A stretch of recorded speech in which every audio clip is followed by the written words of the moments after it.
नवरात्र के महत्व और उसकी शक्ति को हम सभी लोग जानते हैं। तो इस वीडियो में हम ये नहीं चर्चा करेंगे कि नवरात्र क्यों रखना चाहिए। इस वीडियो में हम इस बारे में बात करेंगे कि अगर कोई मनुष्य, हम में से कोई भी किसी भी कारणवश अगर पूरा नवरात्र का व्रत नहीं रख पा रहा है या पूजा नहीं कर पा रहा है, तो कौन सी ऐसी तिथियां हैं जब उसको उन तिथियों को पूजा जरूर करनी चाहिए। और ये सारी जानकारी जो है ये देवी भागवत पुराण के तृतीय स्कंध में आपको मिल जाएगी।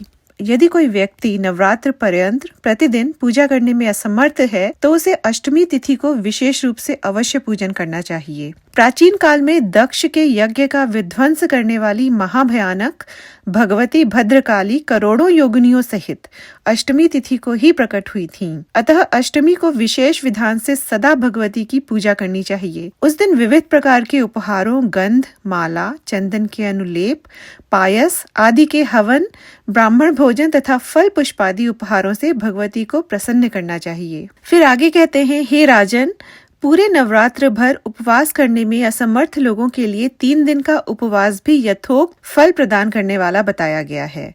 तो अगर आप पूरे 9 दिन अगर नहीं रख पा रहे हैं तो अगर 3 दिन भी आप करते हैं तो इससे भी आपको बहुत फल मिलेगा। भक्ति भाव से केवल सप्तमी, अष्टमी और नवमी इन 3 रात्रियों में देवी की पूजा करने से सभी फल सुलभ हो जाते हैं।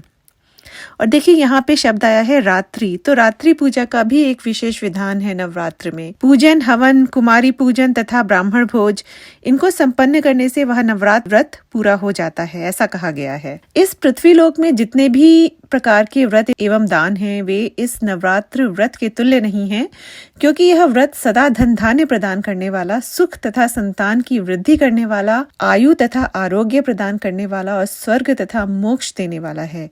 अतएव विद्या, धन अथवा पुत्र इनमें से मनुष्य किसी की भी कामना करता हो तो उसे इस सौभाग्यदायक तथा कल्याणकारी व्रत का विधि पूर्वक अनुष्ठान करना चाहिए। इस व्रत का अनुष्ठान करने से विद्या चाहने वाला मनुष्य समस्त विद्या प्राप्त कर लेता है और अपने राज्य से वंचित राजा फिर से अपना राज्य प्राप्त कर लेता है। देवी भागवत पुराण में आगे लिखा है, जिसने लाल चंदन मिश्रित कोमल बिल्व पत्रों से भगवती जगदम्बा की पूजा की है वह इस पृथ्वी पर राजा होता है। और फिर कहते हैं कि विष्णु, इंद्र, शिव, ब्रह्मा, अग्नि, कुबेर, वरुण तथा सूर्य समस्त कामनाओं से परिपूर्ण होकर हर्ष के साथ जिन भगवती का ध्यान करते हैं उन देवी चंडिका का ध्यान मनुष्य क्यों नहीं करते। जिनकी इच्छा से ब्रह्मा इस विश्व का सृजन करते हैं, भगवान विष्णु अनेक विध अवतार लेते हैं और शंकर जी इस जगत को भस्मसात करते हैं, उन कल्याणकारिणी भगवती को मनुष्य क्यों नहीं भजता। सभी भुवनों में कोई भी ऐसा मनुष्य, देवता, पक्षी, सर्प, गंधर्व, राक्षस, पिशाच एवं पर्वत नहीं है जो उन भगवती की शक्ति के बिना अपनी इच्छा से शक्ति संपन्न होकर स्पंदित होने में भी समर्थ हो। सभी कामनाओं को पूर्ण करने वाली उन कल्याणदायिनी चंडिका की सेवा भला कौन नहीं करेगा। चारों प्रकार के पुरुषार्थों